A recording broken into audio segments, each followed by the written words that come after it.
And a chance to get to know Joe Paterson. Recorded the final out of the 2007 College World Series for Oregon State. Now, B.G. Gould, the statistician to the Stars up in Oregon, told me this story. I thought I'd pass it along to our fans and see if it's true. He says you once recorded an unassisted pickoff in an American Legion game. Is that right, and how, if it is right? Joe's pitching. We're in the 7th inning, the bottom of the 7th, with the tying run at second base. We're ahead 2-1, and Darwin Barney is at the plate. Darwin Barney was the best player in the state of Oregon that year. Tell your best Joe Paterson story, if you could.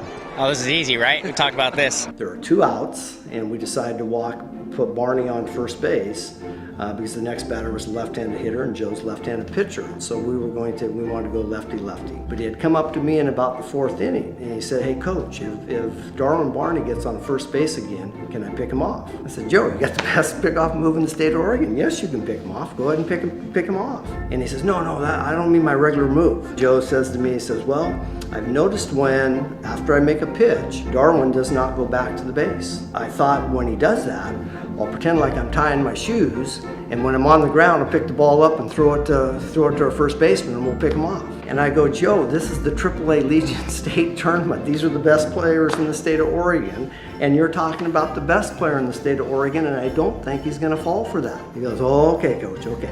Well, sure enough, here we come into the 7th inning. Tying run at second base. We walk Barney on purpose. Joe throws the first pitch. Ball 1. And the ball comes back to Joe, and I notice Barney didn't go back to the base. He's about 6-7 feet off the base. And he's talking to his first base coach.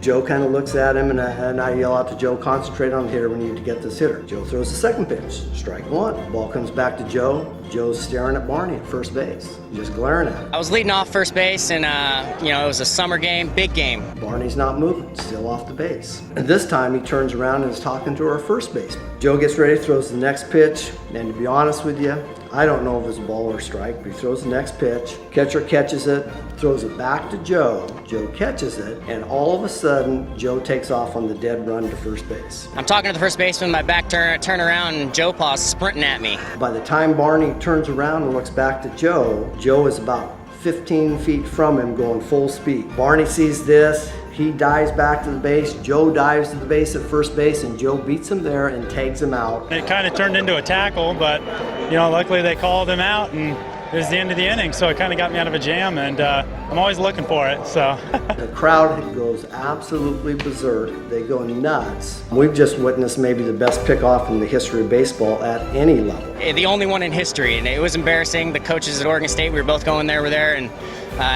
it happens once in a million, I guess. So it's a good Joe Pa story for you. An unassisted pickoff with a pitcher and a runner at first base. For the 3rd out, to end the inning, we go on to win the game 2-1. And as Joe is coming off the field, I go, Joe, this is when the crowd's just going nuts. His teammates are going nuts. I go, "Joe, that wasn't exactly what you told me you were going to do." And Joe goes, "That was plan B, Coach."